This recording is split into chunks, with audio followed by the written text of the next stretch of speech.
이 시간에 우리가 함께 읽은 그 본문에서 먼저 여호와의 성전을 재건하라 라는 제목으로 하나님의 말씀을 전하도록 하겠습니다. 지난주 목요일 날 우리가 은혜 가운데 40일 특별 새벽 기도회를 잘 마무리했고요. 40일 동안 새벽마다 하나님께서 말씀을 주셔서 그 말씀 가운데 또 우리가 은혜를 받게 되었고, 또 은혜 받은 바를 또 우리가 삶 속에서 사역 가운데서 성취되도록 우리가 실천해야겠죠. 그리고 제가 이곳에 온 지도 2년째를 맞이했기 때문에 이 시점에서 우리가 원래 초심이었죠.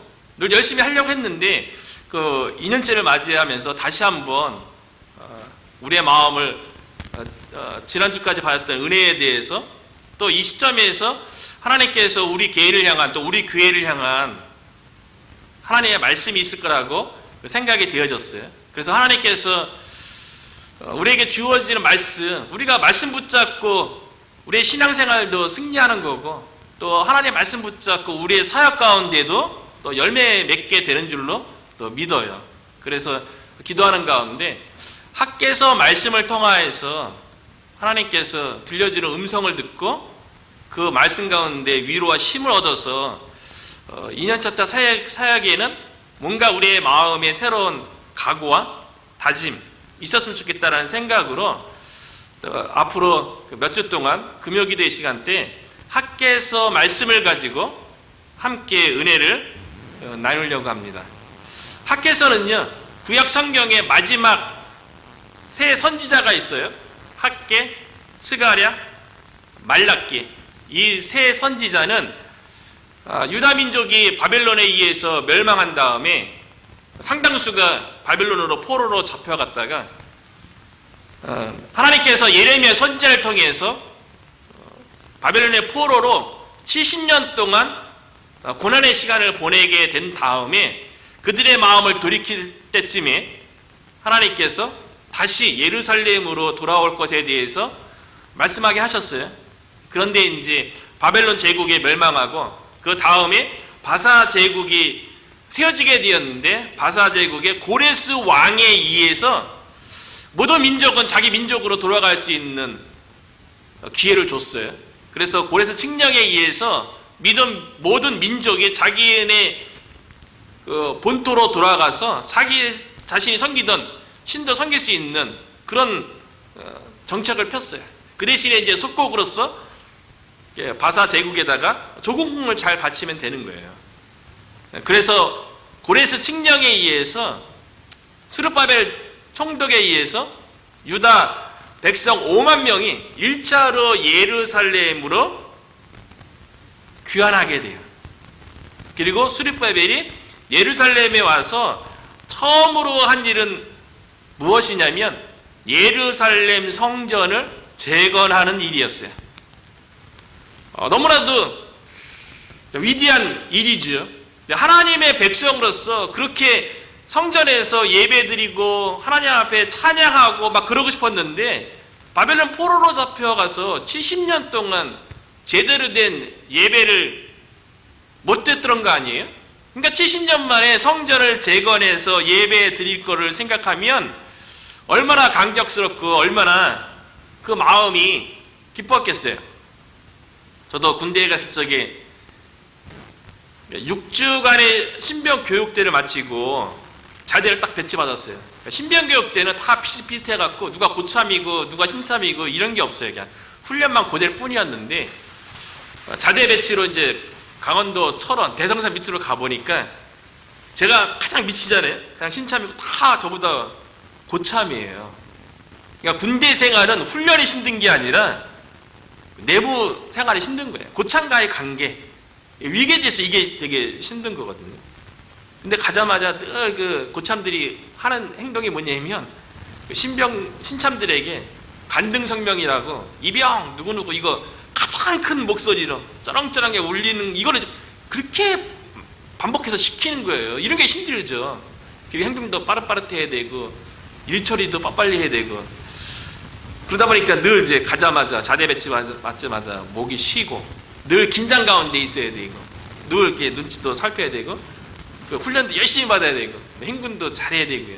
그래서 저는 훈련이라든가 뭐 행군 이런 것들은 되게 잘했던 것 같아요. 뭐 뒤처지거나 제가 있는 곳에는 산악 지역이어갖고 행군하면은 신병들이 많이 이렇게 낙오가 돼요. 저만 이렇게 낙오가 안 돼갖고 훈련도 잘하고 그래갖고 훈련 가운데 맞은 적은 없는 것 같아요. 제 동료들은 여러 번 맞고 막 그랬는데, 근데 목이 막 쉬고 막 힘든 상황에서 막 긴장된 상태에서 주일날 예배 드리러 가면 예배 드리러 간 것 자체가 그곳에서 찬양하고 싶은데 찬양하는 목소리 잘 안 나오죠. 이미 목이 섰으니까요. 그 예배 시간에 내가 참여한 것만으로도 그렇게 위로가 되는 거예요. 하나님을 바라보고 찾을 수 있다는 게 약간 긴장되고 힘들고 어려운 상황 속에서 예배 드리고 하나님을 바라보고 하나님께 이렇게 나간다는 게 그렇게 큰 위로가 되고 힘이 되는 거예요. 그래서 주일 예배만 되면 상당수 군인들이 눈물을 흘려요, 이렇게. 왜냐하면 예배 자체가 큰 위로가 되고 이제 감격이 되기 때문에 그런 거죠. 내무생활 하면서 군생활 가운데 막 힘들고 지친데 예배 나오면 하나님 앞에서 이렇게 위로가 되는 거죠. 격려가 되고. 그런데 이스라엘 민족은 포로 생활을 70년 했잖아요.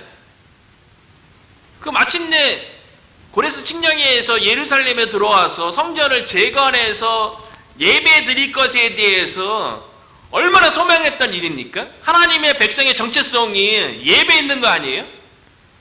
그 성전 가운데 하나님께서 임재했고요. 성전 가운데서 하나님의 백성을 하나님께서 만나주시고 또 말씀하시고 그 성전이 재건될 것에 대해서 얼마나 고대하고 기다렸겠어요. 그런데 성전을 재건하기 시작하자 기초공사를 막 했어요. 그러니까 그곳에 살던 사마리아인들 혈통이 혼합됐죠. 그러다 보니까 신앙도 좀 유대인들의 신앙에서 조금 멀리 간 그 사마리아인데, 우리도 너와 같은 동족이고 우리도 너와 같은 여호와 하나님을 섬기니까 너희들이 예루살렘 성전 건축하는데 우리도 동참하게 해달라고 사마리아인들 이렇게 요청하는 거예요. 그런데 스룹바벨 총독이 단호하게 거절합니다. 우리가 홀로 예루살렘을 건축할 것이다. 이렇게 얘기하니까요, 사마리아인들이 본인들 배제됐다고 무시했다고. 그 다음부터 유다 민족의 원수로 바뀌는 거예요, 사마리아인들이. 그러면서 예루살렘 성전이 재건되는데 끊임없이 방해를 하고 사사건건 시비를 거는 거예요. 그래서 예루살렘 기초공사 이제 하나님 앞에 이제 제사 드리고 예배 드릴 거에서 부풀어 있는데 1년 지나고 2년부터 그 사마리아인들에 의해서 예루살렘 성전이 더 이상 진행이 안 되는 거예요. 유대인들은 예루살렘에 와서 성전을 짓고 하나님께 예배 드리기 위해서 돌아왔는데 그 성전을 못 짓게 된 거예요. 그렇게 시간이 한 9년 정도 흘렀어요. 왕이 바뀌었어요. 고레스 왕에서 아닥사스다 왕으로 바뀌었는데, 이번에는 사마리아인이 어떤 그 원수짓을 하냐면 아닥사스다 왕에게 거짓 보고를 하는 거예요. 만약에 그 유다 백성이 예루살렘 성전이 재건되어지고 성벽이 완성되어지고 성읍이 다 회복되어지면 그때부터 유다 백성이 바사 제국에다가 조공도 안 보내고 세금도 안 낼 것입니다. 그러면 왕궁에 반드시 손실이 있을 것입니다 라고 거짓 보고를 해요. 그래서 아닥사스다 왕이 예루살렘 재건하는 일을 중지하라고 명령을 내려요. 금지령을 내린 거예요. 그러니까 바벨론 포로 생활하다가 70년 만에 귀환한 유다 백성 마음 가운데는 큰 상처죠. 성전을 재건해서 어떻게든 하나님의 백성으로서 하나님의 은혜 가운데 살아가고 싶은데 사마리아인들은 끊임없이 방해하고 박해하고요. 그 정치적으로는 또 아닥사스다 왕에 의해서 성전 재건하지 말라고 금지령이 내린 거예요. 그러면 유다 백성들 마음 가운데 어떤 생각이 들겠어요? 많이 낙심되기도 하겠죠. 그럼 어떻게 해야 되는가? 주변 거주민들의 방해도 있고 정치적으로 성전 재건하는데 금지령이 내렸으면 계속 해야 하는 게 맞는가? 하나님의 백성으로서 여호와의 전 반대에도 무릅쓰고 끊임없이 이 성전을 재건해 가는 게 맞는가? 이런 생각을 하게 되겠죠. 그때 유다 백성들의 믿음이 다 드러나는 거죠. 무엇을 먼저 바라보는가? 무엇을 먼저 생각하는가? 하나님께서 예루살렘으로 귀환시켜서 성전 재건하기를 하나님께서 기뻐하실 것인가? 아니면 주변에서의 핍박과 박해, 아니면 정치적으로 금지령 내린 거, 그 중간에 있는 유다 백성들의 믿음의 시험대에 오르게 된 거죠. 우리도 그런 기회 많이 생기게 되죠. 하나님의 부르심을 받아서 하나님의 사역에 뛰어들게 돼요. 꼭 근데 하나님의 일을 하려고 하면 꼭 하나님의 일을 못하게 되는 방해하는 사람을 만나거나 방해가 되는 환경과 여건에 부딪히게 된다는 거죠. 그래서 사도 베드로가 베드로전서 5장 8, 9절에 얘기하잖아요. 근신하라 깨어라 너희 대적 마귀가 우는 사자같이 두루 다니며 삼킬 자를 찾나니 너희는 믿음을 굳게 하여 저를 대적하라. 사단은요, 사람을 통해서, 환경을 통해서 끊임없이 우리에게 하나님의 부르심에 대해서 회의감을 느끼게 하고 믿음에 굳게 서는 것을 어떻게든 대적하는 자들이에요. 그러니까 유다 백성이 사마리아 사람들과 아닥사타 왕에 의해서 성전 재건이 멈춰졌을 때 갈등했겠죠. 우리들도 하나님의 일을 하다가 하나님의 일이 제대로 안 되는 거예요. 그리고 방해가 되어지고 장애가 되어지는 여러 가지 환경들을 만나게 되는 거예요. 그때 우리가 어떠한 믿음을 보여야 되는지, 우리가 어떠한 믿음을 갖고 있는지에 대해서 우리 스스로를 살펴볼 필요가 있다는 거죠. 사도 바울은요, 하나님의 이방인의 사도로 부르심을 받아서 이방인 선교하는 가운데 수많은 방해와 핍박을 받았어요. 그리고 사도 바울이 예루살렘에 방문하려고 할 때에는 그에게 결박과 핍박이 기다린다는 것도 알고 있었어요. 그럼에도 불구하고 사역에 있어서 끊임없는 방해와 장애물, 자신을 잡아 가두려고 하는 그런 사람들, 그런 상황 속에서도 사도 바울은 이렇게 고백하는 거예요. 사도행전 20장 24절인데요. 내가 달려갈 길과 주 예수께 받은 사명 곧 하나님의 은혜의 복음을 증언하는 일을 마치려 하면은 나의 생명조차 조금 더 귀한 것으로 여기지 아니하노라. 사도 바울은요, 하나님의 부르심을 받고 사명을 감당하는 데 있어서 어떤 방해가 있다 할지라도, 어떤 고난과 핍박이 있다 할지라도 영적으로 나태해지거나 무기력해지지 않고 오히려 믿음 가운데 굳게 서서 그 방해에 대해서, 장애물에 대해서 믿음으로 직면하는 것을 볼 수가 있어요. 그와 같은 믿음에 결단하는 걸 볼 수가 있어요. 우리들에게도 사도바가 같은 지금 이 시점에서 우리가 사역을 하는데 어찌 보면 유대 백성이 예루살렘 재건을 하려고 그렇게 노력하는데 끊임없이 방해하는 세력들이 그것도 1년도 아니에요. 9년 동안 그 정치적으로 금지령이 내려지면 이거 하나님의 부르심이 맞나? 예루살렘 성전 계속 이거 재건하는 게 하나님의 뜻 맞나? 그렇게 생각이 들겠죠. 우리들도 하나님의 사역을 하는 데 있어서, 그 복음 사역을 하는 데 있어서 우리나라 말에 계란으로 바위치기라는 말이 있잖아요. 여러 가지 사역을 하고 복음을 증가하는데 어떠한 반응도 없는 것 같은 거예요.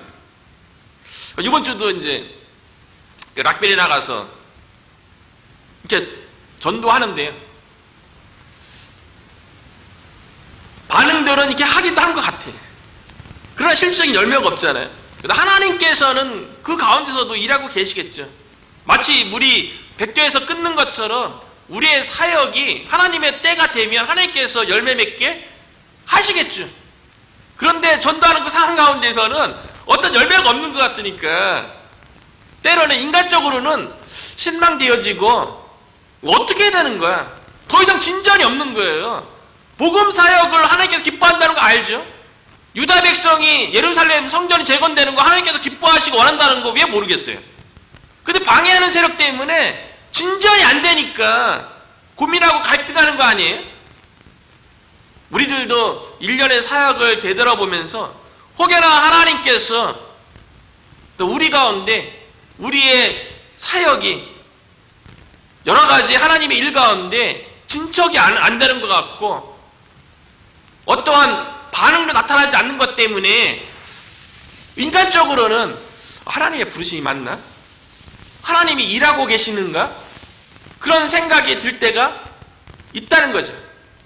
이런 이 시점에서 우리가 다시 사도 바울처럼 아무리 상황이 복음 사역에 열매가 없는 것 같고 하나님의 나라가 앞으로 계속 전진하고 확장돼야 되는데 하나님 나라가 이 세상 나라에 힘도 없는 것 같고 마치 퇴보하는 것 같고 우리 교회도 그런 것 같은 그때에 사도 바울처럼 나의 달려갈 길과 주위에게 받은 사명을 감당하는 데 있어서 내 생명을 조금 더 아끼지 않는다고 믿음의 결단을 내린 것은 하나님의 부르신 가운데 하나님께서 허락하신 사명 가운데 하나님께서 열매 맺게 하실 거라는 확신 때문에 그와 같은 믿음의 결단이 있는 거죠.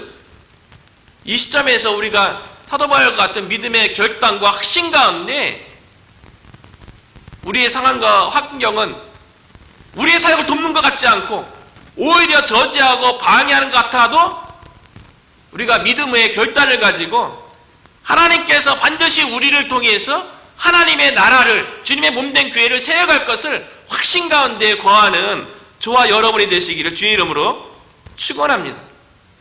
그런데 예루살렘에 돌아온 유다 백성들은요 방해와 핍박이 있었잖아요. 그 기간이요 아닥사스다 왕이 예루살렘 그 재건하는 것에 금지령 내린 다음에 8년이라는 세월이 흘렀어요. 그래서 1절에 보면 다리오 왕 제2년 여섯째 달 곧 그 달 초하루에 여호와의 말씀이 선지자의 학계로 말미암아 이제 주어진 거예요. 임한 거예요. 또 다리오 왕의 이름이 또 바뀌었죠.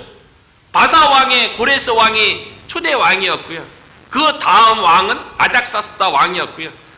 세 번째 왕이 다리오 왕이에요.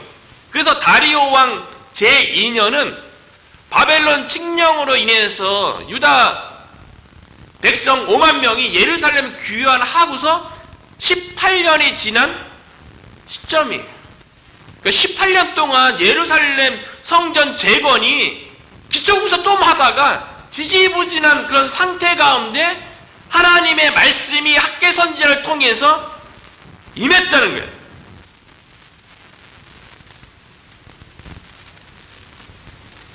하나님의 일을 진행하는데요 18년 동안 진행이 잘 안 된 거예요. 나아질 만한 여건도 없는 거예요. 사마리아인들은 그곳에 계속 거주하고 있죠. 바사 제국은 계속 유지되고 있잖아요. 유다 백성은 바사 제국 가운데 한 귀퉁이에 작은 속국으로 있는 거예요. 스룹바벨 총독이잖아요. 왕이 대리자로 바사에서 파송한 바사 왕을 대신해서 유대인으로서 유다 백성들을 다스리는 그런 직위를 가지고 있는 거죠. 그런 18년 동안 성전 재건이 제대로 되지 않는 그런 상황 가운데 처음에는 은혜와 감격이었겠지만 눈에 보이게 특별히 하나님의 일은 하나님께 도와줘서 모든 일이 순적하고 막 그래야 된다고 우리는 생각하잖아요. 우리가 하나님의 일을 하면 하나님께서 도와줘서 또 좋은 사람도 만나게 되고 좋은 환경도 열어주고 막 이래야 될 것 같잖아요. 그런데 하나님께서 가장 기뻐하는 성전을 제거하는 일인데 온갖 방해와 공작과 이런 일들만 18년 동안 지속되면서 성전 재건에 한 발짝도 앞서지 못하는 그런 일이 벌어졌다는 거죠. 그때 하나님께서 학개 선지자에게 나타나서 말씀하시는데 그 첫 마디가 이거예요. 하나님 자신을 학개 선지자에게 소개하는데요. 2절에 보니까 이렇게 소개하는 거예요. 만군의 여호와가 이같이 말하여 이르노라.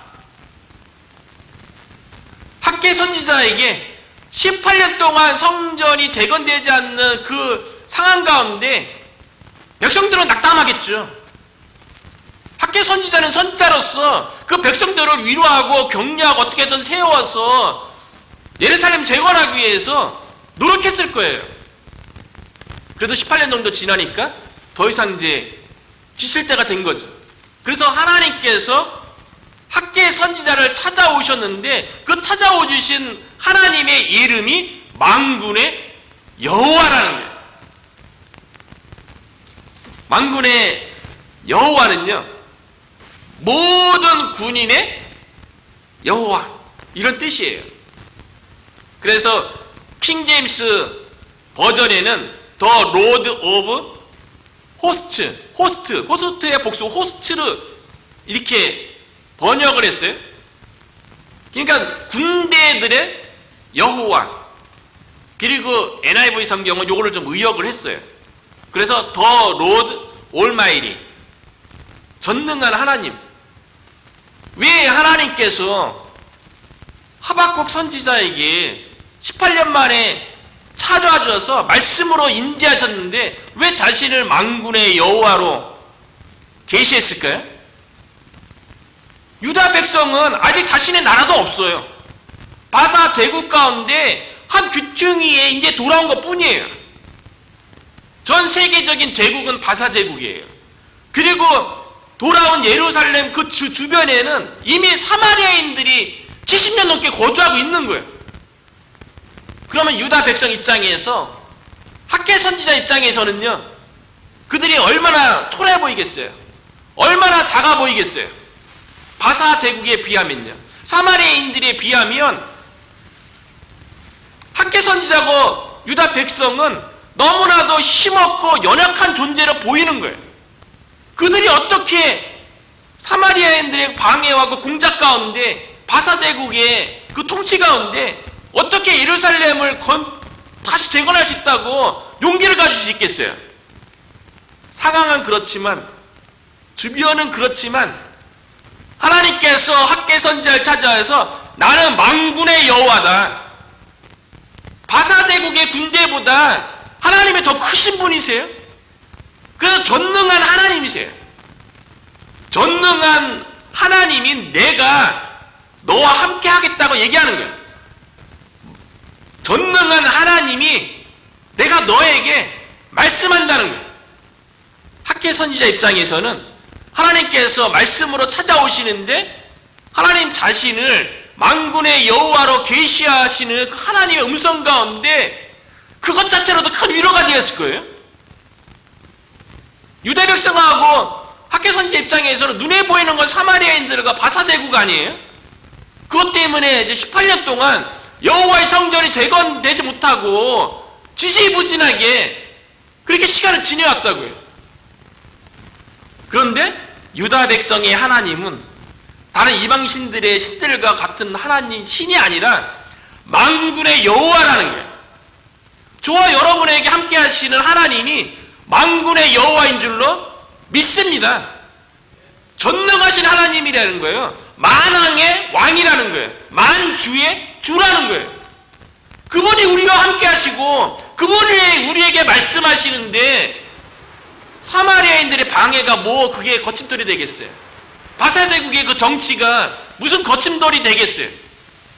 만군의 하나님께서 말씀하시는데, 만군의 하나님께서 하시겠다고 하면 세상에 그 무슨 세력이, 세상에 그 무슨 군대가 대적할 수 있겠어요? 만군의 여호와 하나님이 저와 여러분과 함께 하시고 저와 여러분을 부르시고 우리를 통해서 하시고자 하는 일들을 우리가 이루는 게 아니잖아요. 우리와 함께 하시는 만군의 여호와 하나님께서 이루어 가실 줄로 믿습니다.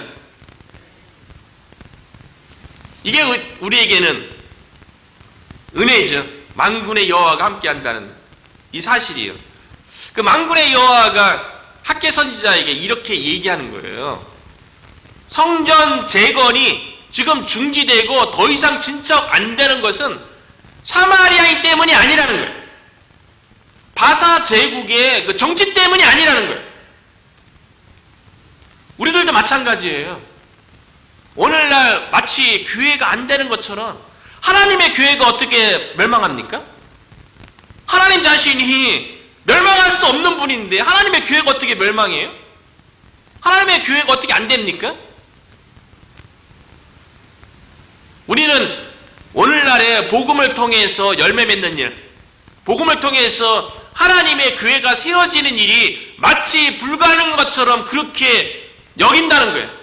왜냐하면 세상 문화가 하나님의 말씀에 대해서, 복음에 대해서 거부하고 말씀에 대해서, 복음에 대해서 우습게 여기는 그런 시대 가운데 우리가 살아가는 거예요. 그런 것 때문에 그렇게 실제로 많은 사람들이 뭐 교회를 떠나는 것 같고, 또 교회에 대해서 세상은 또 엄청나게 부정적으로 비판하고 막 공격하고 그런 시대에 있기 때문에 마치 그런 세상의 문화가, 세상에 공격하는 그런 사람들 때문에 하나님의 나라가 이 땅 가운데 세워질 수도 없고 주님의 몸된 교회가 세워지지 않을 것처럼 우리가 생각을 한다는 거죠. 유다 백성도 그렇게 생각을 했어요. 사마리아인들의 방해 때문에, 바사대국의 정치 때문에 우리가 여호와의 성전 재건하는 일을 더 이상 못하고 있다, 18년 동안 멈춰있다, 이렇게 생각을 했어요. 그런데 하나님은 그것 때문이 아니라는 거예요. 오늘날도 세상 문화 때문에, 세상 사람들 때문에 복음이 증거된 것이 아니라 문제는 항상 하나님의 백성 가운데 있다는 거예요. 우리 가운데 있다는 거예요. 유다 백성 가운데 있는 문제가 뭐였냐면, 만군의 여호와가 이같이 말하여 이르노라. 이 백성이 말하기를 여호와의 전을 건축할 시기가 이르지 아니하였다는 일. 유다 백성 마음 가운데요, 18년 동안 주변에 있는 사마리아인들에 의해서 성전 건축하는 일이 방해받았잖아요. 그로 인해서 시비가 걸리고 계속 핍박이 주어지고 그 바사 제국에 의해서도 금지령도 내려지고 막 이러니까 그거를 핑계대는 거예요. 사마리아인들의 방해 때문에, 정치적인 이유 때문에 하나님, 지금은 여호와의 절을 건축할 시기가 아닙니다. 사마리아인데 변화되든지 이 정치적인 상황이 바뀌든지 그 우리나라가, 유다 나라가 다시 세워지든지 이렇게 해야지 여호와의 성전이 건축될 수 있습니다라고 유다 백성들이 그렇게 생각하는 거예요. 우리도 그와 같은 믿음을 갖고 있지는 않습니까? 뭔가 세상 문화가 바뀌어야지, 세상 사람들이 뭔가 바뀌어야지 이 지역 가운데 복음이 증거되어서 열매도 맺고 교회도 세워지고 그럴 거라고 우리가 생각하고 있지는 않냐는 거지. 하나님의 일을 하는 시기를 유다 백성이 정합니까? 하나님의 일을 인간이 정합니까? 아니죠. 하나님이 정하시는 거죠. 상황 보고 환경 보고 하나님의 일을 할 시기가 있는 게 아니에요. 하나님께서 필요한 때, 하나님께서 원하시는 그때가 상황과 환경과 상관없이 하나님의 때인 거죠. 이스라엘 백성이 예루살렘에 귀환했으면 아무리 사마리아에 방해가 있다 할지라도 하나님의 백성으로서 하나님을 예비하는 성전 건축하는 것이 그때가 그때인 거죠. 그런데 방해 때문에, 정치적인 이유 때문에 지금은 여호와의 시기가 아닙니다 라고 백성들의 마음속에 그와 같은 믿음이 자리 잡은 거예요. 그것에 대해서 만군의 여호와 하나님께서 지적을 하는 거예요. 성전 재건 지금 안 되는 게 주변의 방해 때문이 아니라 너의 믿음의 상태 때문이다. 많은 사람이 교회에서 하나님의 일을 부탁하고 막 그러면 그 하나님의 일을 때에 대해서, 부르심에 대해서 본인 스스로 결정하려고 해요. 그 경제적인 이유 때문에 지금은 아닙니다. 건강상의 이유로 지금 때가 아닙니다. 집안 사정 때문에 지금은 하나님의 일에 내가 전심전력할 때가 아닙니다. 그리고 사회적인 분위기랑 여건이 하나님의 일에 전심전력할 때가 아닙니다. 우리는 그렇게 여호와의 시기가 아직은 아닙니다라고 우리 스스로 정하고 있지는 않냐는 거죠. 반면에 유다 백성들은요, 마음속으로는 그렇게 핑계를 댔어요. 주변 상황 때문에, 정치적인 환경 때문에 지금은 여호와의 성전을 건축할 시기가 아닙니다. 그렇게 하나님께 말해놓고서는요, 실제로 본심은, 유다 백성의 본심은 무엇이었냐면 하나님께서 그 본심을 깨뜨려 보시고 말씀하시는 게 4절이에요. 이 성전이 황폐하였거늘 너희가 이때에 판벽한 집에 거주하는 것이 옳으냐? 예루살렘 성전이 18년 동안 중단됐다고 얘기했죠. 그 기간 동안에 유다 백성들이 뭐 했는지 아십니까? 여호와 성전에 관심 갖는 게 아니고 자기 집 짓는 것에 관심 가졌어요. 마음속에요. 그리고 겉으로는 지금 여호와의 시기가 아니라고 말하는 거예요. 쉬운 성경 번역을 보니까요, 성전이 아직도 폐허로 남아있는데 너희가 그렇게 멋진 집에서 사는 것이 옳으냐?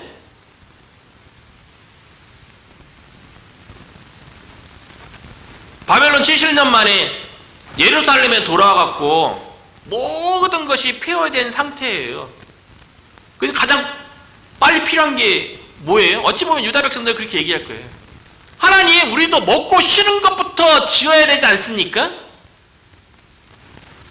처음에는 하나님의 백성으로서 하나님을 예비하고 하나님을 섬기고 하나님을 만날 그 감격 때문에 막 기초공사했죠. 근데 사마리아부터 방해가 들어오니까, 그 중지되니까 어느 순간에는 지금은 하나님이 일을 할 때가 아니고 스스로 그렇게 위선을 한 거죠. 자기 합리화를 시키는 거예요. 지금은 여호와의 성전을 지을 때가 아니고 우리 집을 짓고 판벽한 집, 지붕이 있는 집, 화려한 집, 꾸민 집, 이게 필요할 때라고 생각하면서 하나님 앞에서 지금은 하나님의 성전을 건축할 때가 아닙니다. 그러면서 개인의 만족과 유익을 위해서는 온갖 간신과 시간을 투자해서 화려하게 사치스럽게 꾸미는 일에 유다 백성이 마음이 거기가 있었다는 거죠. 그래서 여호와의 성전이 건축이 안 된 거예요. 주변 상황 때문에 여호와의 성전이 건축이 안 되는 게 아니고 유다 백성 마음속에 성전보다는 내 집이 더 중요한 거예요. 그러니까 성전이 세워질 수가 없는 거죠. 하나님은 하나님의 백성의 믿음을 통해서 일하잖아요. 그러니까 예루살렘에서 귀하나 그래도 믿음이 있으니까 돌아왔죠. 처음에는 성전 재건을 하려고 열정도 있었잖아요. 그러니까 조금 어려움이 있으니까 이거는 하나님의 일 지금은 아닌가 보다. 그 자기 유익과 자기 관심 가는 일에, 자기 집 일에 더 우선순위를 두게 되었던 거죠. 그래서 하나님께서 자기 유익을 먼저 추구하는 유다 백성을 향해서 5절에 이렇게 말씀하세요. 그러므로 이제 만군의 여호와가 이같이 말하노니 너희는 너희의 행위를 살필지니라. 너희 행위 한번 돌아와 봐봐. 예루살렘 귀환에서 18년이라는 그 시간 동안 처음에 어떤 마음으로 예루살렘으로 돌아왔는지, 대부분 다 70년이면 바벨론 그 지역에 다 집도 짓고 안정적인 직장 생활하고 막 그러지 않았겠어요? 근데 그거 다 포기하고 예루살렘에 돌아왔을 때는 그래도 하나님의 백성으로서 하나님 섬기는 일에 열심히 있는 사람들이 들어왔겠죠. 너희는 너희의 행위를 살필지니라. 행위의 히브리어가 데레크인데 원래의 뜻은 길이에요. 너희의 길을 살필지니라. 길. 지나온 길에 대해서 살펴보라는 거예요. 여기서 태도, 방법을 의미하고요. 비유적으로는 인생, 행위를 의미한대요. 근데 이제 이 데레크가 행위로 한글 성경은 번역된 거죠. 그러니까 이거 원래 때부터 보면 너희의 행위를 살펴보라는 거는 뭐냐면 지난 18년 동안 너희의 지나온 길, 너희의 믿음의 태도, 방법, 그래서 결론적으로 너희의 믿음의 인생, 믿음의 행위에 대해서 살펴보라는 거예요. 지금 유다 백성은 자기 판벽한 집, 지붕이 있고 화려한 집에 거하고 있는 그런 상황이잖아요. 유다 백성은 자기 스스로 자기의 삶, 믿음의 태도, 방법, 믿음의 인생에 대해서 자기 스스로 돌아보지 못하죠. 하나님께서 말씀했으니까 그 말씀에 근거해서 유다 백성이 자신들의 중심을 살펴볼 수 있는 거예요. 우리들도 우리 스스로의 마음의 중심을 잘 알고 계십니까? 우리가 무엇에 더 우선순위하고 무엇에 더 관심 가지고 영적인 일에 더 관심 가지고 그러는지 우리의 중심을 우리가 더 잘 안다고 생각하십니까? 우리는 우리 스스로에 대해서 어쩌면 속이고 자기 합리화시키면서 마치 하나님을 위해서 전심전력 다하는 것처럼 우리가 그렇게 살 수 있다는 거예요. 유다 백성이 그런 상황 가운데 있는 거죠. 말씀 가운데서만이 우리의 마음의 중심을 똑바로 바라볼 수 있는 거예요. 우리들도 이제 1년 사역 지났으니까요. 지난 길에 대해서 우리의 그 믿음의 태도, 방법, 모든 것들에 대해서 하나님의 말씀 가운데 다시 점검해야지 하나님께서 우리를 통해서 이 지역 가운데서 또 새롭게 일하실 줄로 믿습니다. 그래서 말씀 가운데서 우리의 마음의 중심을 살펴봐야죠. 그리고 말씀으로 우리의 믿음의 위치가 어디에 있는지, 우리의 믿음의 눈이 어디를 향하고 있는지 점검할 때라고 생각합니다. 그래서 디모데후서 3장 16절에 보니까요, 모든 성경은 하나님의 감동으로 된 것으로 교훈과 책망과 바르게 함과 의로 교육하기에 유익하니 이는 하나님의 사람으로 온전하게 하며 모든 선한 일을 행할 능력을 갖추게 하려 함이라. 말씀 가운데서 우리가 깨닫는 거죠. 교훈도 얻고 잘못된 것에서 책만도 받게 되고 바른 그릇된 길에서 바른 길도 가게 되고요. 그 의로 우리가 서게 돼서요. 결국 하나님의 사람으로 온전케 되어지고 하나님께서 기뻐하시는 일을 행할 수 있는 말씀 가운데 능력도 갖추게 되는 거죠. 저 여러분의 말씀 가운데에서 우리의 마음의 중심이 우선순위가 하나님에게, 하나님께서 기뻐하시는 일에, 하나님을 섬기는 일에 우선시 되어지는 저와 여러분이 되기를 주의 이름으로 축복합니다. 하나님께서 말씀으로 유다 백성의 마음에 대해서 하나님 성전 짓는 것보다도 자기 집, 판벽한 집 세우는 것에 더 관심 가졌던 유다 백성들에 대해서 하나님보다도 내 일에 더 우선했을 적에 그 유다 백성들의 삶의 결과가 어떠한지에 대해서 6절에 얘기하는 거예요. 너희가 많이 뿌릴지라도 수확이 적으며 먹을지라도 배부르지 못하며 마실지라도 흡족하지 못하며 입어도 따뜻하지 못하며 일꾼이 삭슬 받아도 그것을 구멍 뚫어진 전대에 넣음이 되느니라.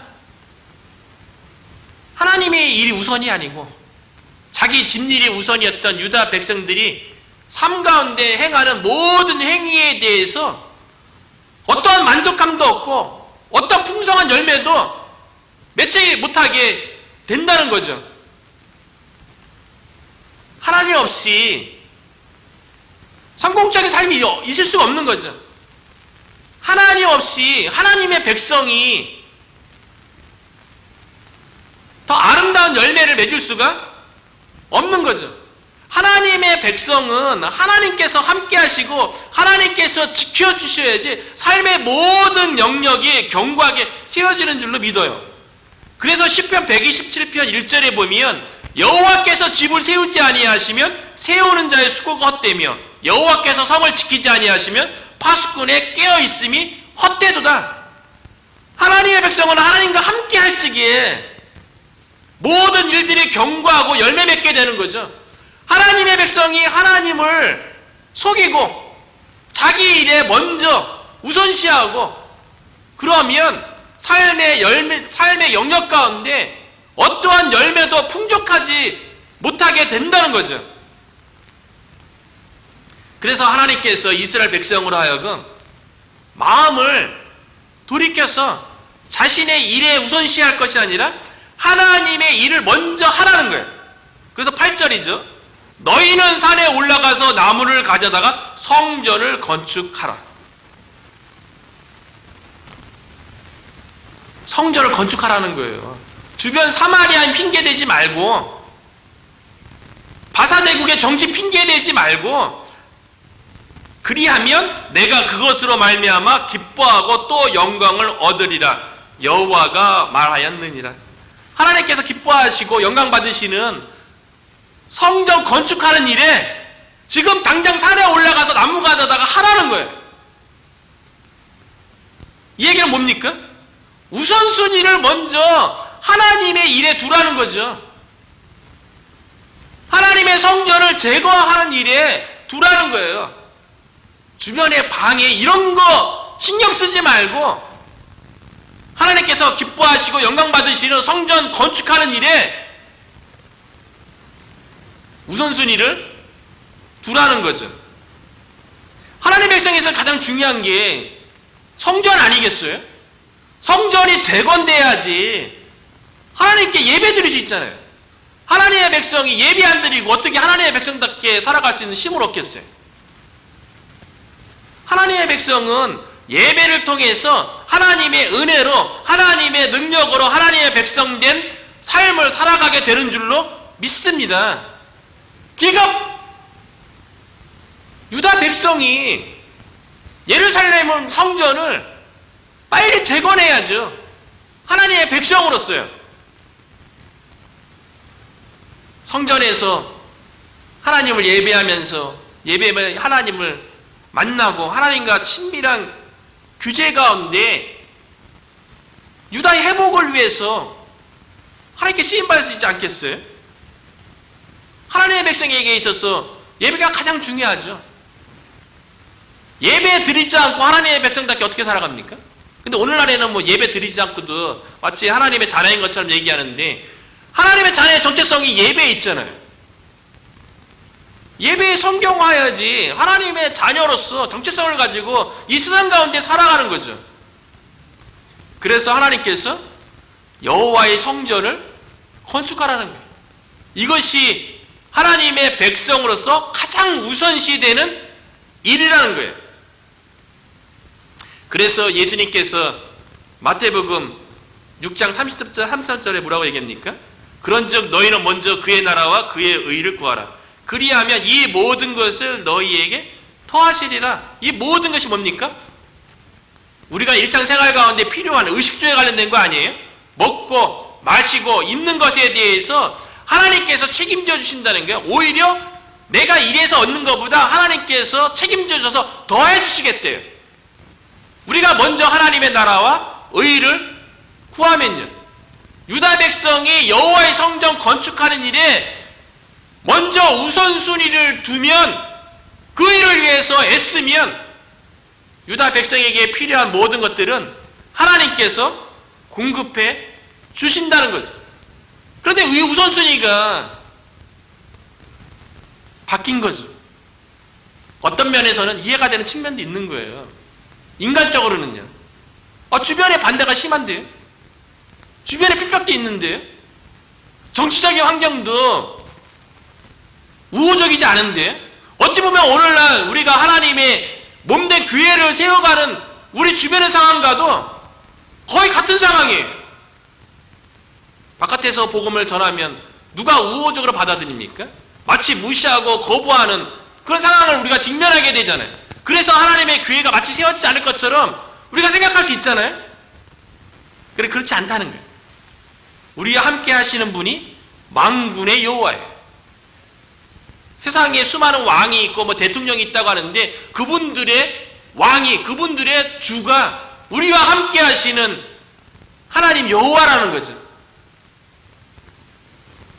그런 우리 주변에 방해하고 반대하는 그 세력을 뛰어넘는 만군의 여호와가 우리와 함께 하심으로 우리를 통해서 하나님의 일을, 우리를 통해서 복음이 증거되어지고 우리를 통해서 주님의 몸된 교회가 세워질 줄로 믿습니다. 학교에서 오늘 말씀을 정리하면서요, 우리가 때로는 시간이 지나면서 복음 사역에 열매가 없는 것 같기도 하고 여러 가지 사역 가운데 방해와 장애를 만나는 것 같은, 그래서 우리 스스로 무기력, 우리 스스로 우리는 참 부족하고 연약하다라고 생각이 들 때가 있어요. 그때 우리가 바라봐야 할 분은 우리와 함께 하시는, 우리를 부르신 만군의 여호와가 함께 하신다는 거예요. 그분께서 기뻐하시고 영광 받으시는 성전을 재건하는 일, 우리 가운데는 예배가 회복되어지고 하나님과의 만남이 회복되어지고 하나님과의 관계가 회복되어지는 그런 일들이 주어진다면 하나님께서 우리를 통하여서 이 지역 가운데 복음 사역의 열매를 맺게 하고 우리 교회가 하나님께서 기뻐하는 교회로 세워지게 될 줄로 믿습니다. 우리의 마음이 다시 한번 이 믿음 가운데 하나님께서 우리를 통해서 반드시 하나님의 나라를 이 지역 가운데 확장하고 하나님의 교회를 우리를 통해서 세울 것이라는 그 믿음 가운데 결단하고 경고하게 서서 어떤 일 가운데도 우리가 앞으로 전진하는 저와 여러분이 되시기를 주님의 이름으로 축원합니다.